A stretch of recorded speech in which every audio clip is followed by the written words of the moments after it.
Selamat pagi para pemirsa channel YouTube Sang Legend. Sekarang saya lagi berada di Dinas Perumahan dan Kawasan Pemukiman Kabupaten Tulungagung.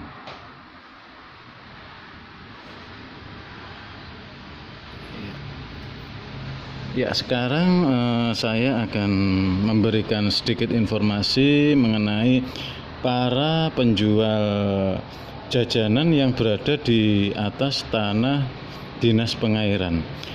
Kita sekarang menemui dengan Bapak siapa, Pak? Pak Eko.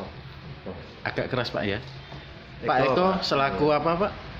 Saya di seksi OP. Oh iya. Seksi OP. Kalau menurut pandangan kami, Bapak, itu kita di Dinas Katut kami itu memang punya namanya tim penertiban. Oke. Tim penertiban itu memang mulai ada di awal Januari kemarin ada skanya.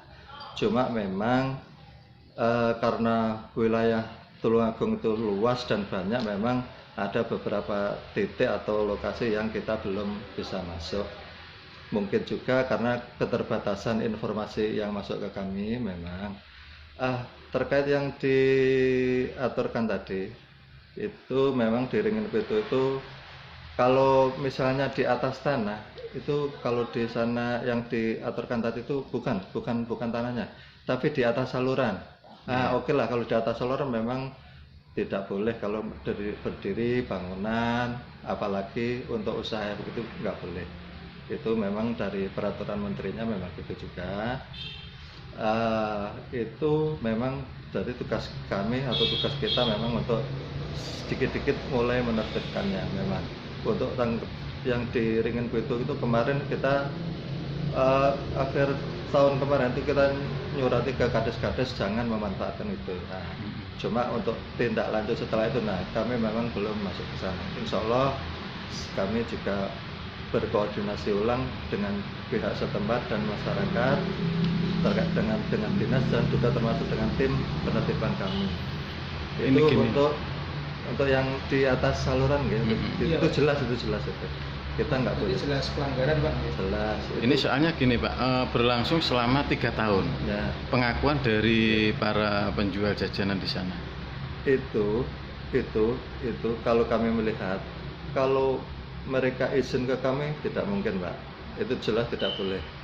Misalnya ada yang menarik apa sesuatu, kami malah curiga. Jangan-jangan ada, ngapunten, bisa jadi oknum, bisa jadi ya. Karena dinas ini nggak cuma di kantor ini, Pak, kita juga punya OPT, punya juru lah. Mungkin ada beberapa, mungkin juga tidak, mungkin alasan aja mereka mungkin nyewa ke desa misalnya, kami nggak tahu, belum tahu. Jadi perlu yang masalah ini perlu kita cek ulang lagi, nggih. Bagi oknum yang menyewakan, kira-kira apa, Pak, sanksinya? Tergantung dinas atau pegawai dinas atau di luar dinas. Di luar dinas kita nggak tahu. Di luar dinas jelasnya nggak boleh, yang jelas disuruh stop, tidak boleh itu. Kalau orang dinas jelasnya nggak boleh. Karena permintaan dari warga setempat, terutama Ringin Pitu itu sangat resah. Masalahnya apa? Tatkala pas full jalan, bahu kiri lewat menjadi persoalan. Betul, itu termasuk ekses karena itu. Dampaknya kan seperti itu. Insya Allah kalau dari dinas jelas tidak boleh. Kira-kira kapan, Pak, dilakukan penertiban pada para penjual? Kami perlu koordinasi ulang, Pak. Atur nuwun infonya. Masa selama 3 tahun sini nggak mengetahui, Pak? Bukan gitu. Iya. Jadi memang kan baru kemarin toh, awal tahun kemarin kita terbentuk ada tim penertiban. Nah ini memang apalagi langsung kena, ya maaf, bukan tidak tahu.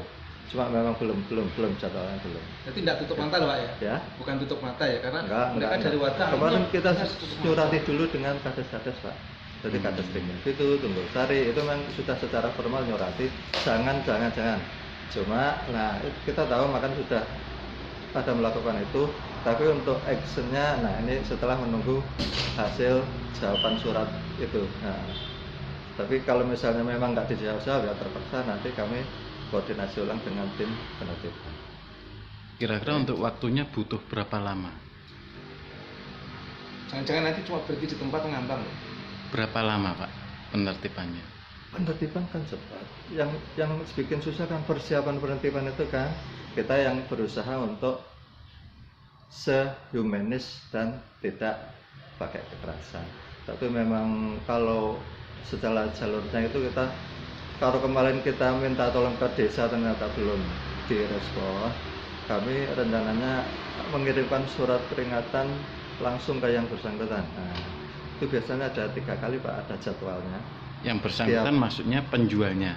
Iya, yang menjual atau kita juga cek dengan yang menyewa. Nah, itu. Misalnya gitu. kita kan cek ulang, cek ulang ya, cek ulang nanti tiap satu surat itu sekitar semingguan jatuh temponya. Kalau Ini benar-benar seminggu, di luar dugaan dan di luar logika. Selama 3 tahun, Dinas Pangeran kok tidak mengetahui dengan adanya peristiwa seperti itu, Pak? banyak Pak kalau Itu jenengan loh. tahu.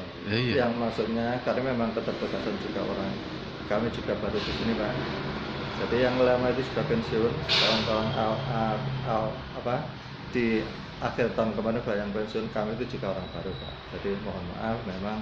Kalau Bapak sendiri menjabat berapa tahun, Pak, di sini? Saya baru sekitar akhir tahun kemarin, mulai akhir tahun kemarin. Akhir tahun kemarin. Saya langsung banyak masalah, jadi mohon maaf. Ya, jadi kalau kita saya juga berharap untuk segera ditindaklanjuti karena dari warga sana, dari tokoh masyarakat, dari tokoh agama loh Pak ya, dari masyarakat Ringin Pitu itu terutama kan itu kan karena wilayah akses utama Ringin Pitu Pak ya. Jadi kalau nanti tidak yang kita takutkan nanti dari warga sendiri kan berarti kan loh, kok dibiarkan, loh, kok malah warga dulu yang bertindak kan nanti malah sarut marutnya kan di situ Pak.